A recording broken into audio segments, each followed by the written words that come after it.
നമസ്കാരം, ET മലയാളത്തിലേക്ക് സ്വാഗതം. രാമനവമി അവധിക്ക് ശേഷം നാളെ ഇന്ത്യൻ ഓഹരി വിപണി വീണ്ടും വ്യാപാരത്തിന് ഒരുങ്ങുമ്പോൾ നിക്ഷേപകർ ഉറ്റുനോക്കുന്നത് ആഗോള തലത്തിലെയും ആഭ്യന്തര തലത്തിലെയും നിർണായകമായ ചില മാറ്റങ്ങളെയാണ്. കഴിഞ്ഞ സെഷനിൽ നിഫ്റ്റി 23,300 മുകളിൽ ക്ലോസ് ചെയ്തത് ശുഭസൂചനയാണെങ്കിലും നാളത്തെ വിപണിയെ സ്വാധീനിക്കാൻ സാധ്യതയുള്ള പ്രധാന ഘടകങ്ങൾ നോക്കാം. ആദ്യത്തേത് 2026 ഫൈനാൻസ് ബില്ലും പുതിയ ഭേദഗതികളും തന്നെയാണ്. 2026-27 സാമ്പത്തിക വർഷത്തെ ബജറ്റ് നടപടികൾ പൂർത്തിയാക്കി 2026 ഫിനാൻസ് ബിൽ ലോക്സഭ പാസാക്കിയത് വിപണിയിൽ സ്വാധീനം ചെലുത്തിയേക്കാം. സർക്കാർ കൊണ്ടുവന്ന 32 ഭേദഗതികൾ നികുതി നടപടികൾ ലളിതമാക്കാനും നികുതിദായകർക്ക് കൂടുതൽ വ്യക്തത നൽകാനുമാണ് ലക്ഷ്യമിടുന്നത്. ക്യാൻസർ ചികിത്സയ്ക്കുള്ള മരുന്നുകളുടെ കസ്റ്റംസ് ഡ്യൂട്ടി ഒഴിവാക്കിയതും വിദേശ പഠനത്തിനും ചികിത്സയ്ക്കുമുള്ള TCS നിരക്ക് 2% കുറച്ചതും സാധാരണക്കാർക്ക് ആശ്വാസമാകും.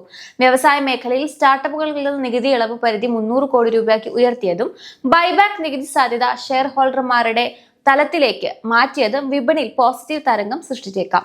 അടുത്ത ഘടകം ജിയോ പൊളിറ്റിക്കൽ ഫാക്ടറാണ്. പശ്ചിമേഷ്യൻ സംഘർഷം കടുക്കുന്ന സാഹചര്യത്തിൽ തന്ത്രപ്രധാനമായ ഹോർമുസ് കടലിടുക്ക് വഴി ഇന്ത്യ ഉൾപ്പെടെയുള്ള സൗഹൃദ രാജ്യങ്ങളുടെ വാണിജ്യ കപ്പലുകൾക്ക് യാത്രാനുമതി നൽകുമെന്ന് ഇറാൻ വിദേശകാര്യമന്ത്രി സയ്യിദ് അബ്ബാസ് അരാഗ്ചി വ്യക്തമാക്കിയത് ഇന്ത്യക്ക് ആശ്വാസകരമാണ്.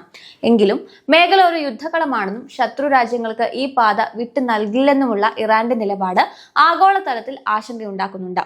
ഹോർമസ് കടലിടുക്ക് പൂർണ്ണമായും തുറന്നില്ലെങ്കിൽ കടുത്ത പ്രത്യാഘാതങ്ങൾ നേരിടേണ്ടി വരുമെന്ന് അമേരിക്കൻ പ്രസിഡന്റ് ഡൊണാൾഡ് ട്രംപ് മുന്നറിയിപ്പ് നൽകിയതും വിപണി സൂക്ഷ്മമായി തന്നെ നിരീക്ഷിക്കും.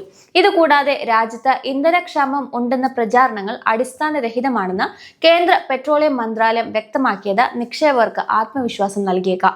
നിലവിൽ 60 ദിവസത്തേക്കുള്ള ഇന്ധന ശേഖരം രാജ്യത്തുണ്ട്. ഹോർമുസ് കടലിടുക്കിലെ സംഘർഷം നിലനിൽക്കുന്നുണ്ടെങ്കിലും 40-ലധികം ആഗോള വിതരണക്കാരിൽ നിന്ന് ക്രൂഡ് ഓയിൽ എത്തിക്കുന്നതിനാലും ആഭ്യന്തര LPG ഉൽപാദനം വർദ്ധിപ്പിച്ചതിനാലും വിതരണത്തിൽ തടസ്സം ഉണ്ടാകില്ല എന്ന് സർക്കാർ ഉറപ്പു നൽകുന്നുണ്ട്. പരിഭ്രാന്തി സൃഷ്ടിക്കുന്നവർക്കെതിരെ കർശന നടപടി സ്വീകരിക്കുമെന്ന മുന്നറിയിപ്പും സർക്കാർ നൽകിയിട്ടുണ്ട്. അതായത് ആഭ്യന്തരമായി ഫിനാൻസ് ബില്ലിലെ ഇളവുകളും ഇന്ധന സുരക്ഷയെക്കുറിച്ചുള്ള സർക്കാരിന്റെ ഉറപ്പും വിപണിക്ക് കരുത്തേകുമെങ്കിലും പശ്ചിമേഷ്യയിലെ യുദ്ധ സാഹചര്യങ്ങളും അമേരിക്കയുടെ നിലപാടുകളും വിപണിയിൽ ഏറ്റക്കുറച്ചിലുകൾ ഉണ്ടാക്കാനുള്ള സാധ്യതയുണ്ട്. കാരണം നിക്ഷേപകർക്ക് ആശങ്കയേകുന്ന സൂചനകളാണ് ഗിഫ്റ്റ് നിഫ്റ്റി നൽകിയിട്ടുള്ളത്. പശ്ചിമേഷ്യയിലെ സംഘർഷം തുടർന്നത് വെടിനിർത്തൽ ചർച്ചകളിൽ അമേരിക്കയും ഇറാനും തമ്മിലുള്ള അഭിപ്രായ വ്യത്യാസങ്ങളും വിപണിയെ സാരമായി ബാധിച്ചിട്ടുണ്ട്. ഇന്ന് വൈകുന്നേരത്തെ കണക്കുകൾ പ്രകാരം ഗിഫ്റ്റ് നിഫ്റ്റി 0.3% ഇടിവ് രേഖപ്പെടുത്തിയത് നാളെ ഇന്ത്യൻ വിപണി ഒരു സബ്ഡ്യൂഡ് ഓപ്പണിംഗ് നൽകാനുള്ള സാധ്യതയിലേക്കാണ് വിരൽ ചൂണ്ടുന്നത്.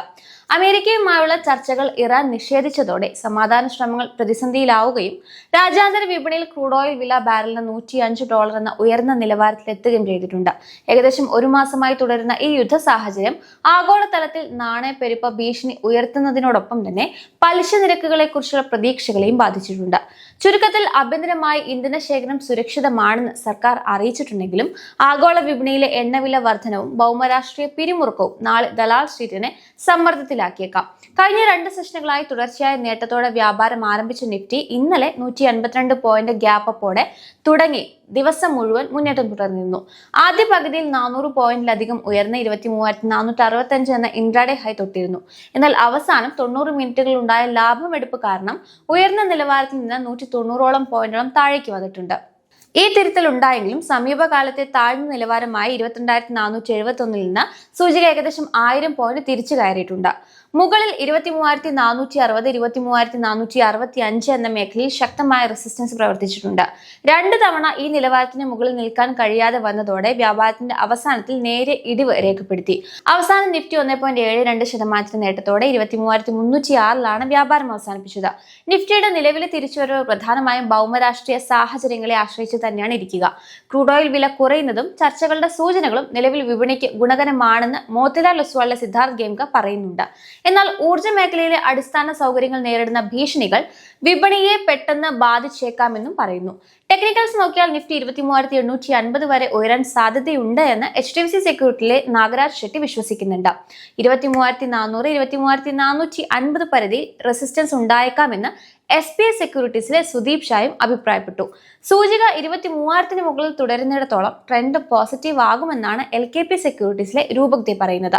പശ്ചിമേഷ്യൻ സംഘർഷങ്ങളെ തുടർന്നുണ്ടായ തകർച്ചയ്ക്ക് ശേഷം ആദ്യമായി നിഫ്റ്റി അതിന്റെ 10-day സിമ്പിൾ മൂവിംഗ് ആവറേജിന് മുകളിൽ എത്തിയതായിട്ട് വിനയ് രജനിയും ചൂണ്ടിക്കാണിച്ചിട്ടുണ്ട്. അതായത് വെള്ളിയാഴ്ച ഇന്ത്യൻ ഓഹരി വിപണി തുറക്കുമ്പോൾ മിശ്രിതമായ വികാരങ്ങളാണ് നിക്ഷേപകർക്കിടയിലുള്ളത്.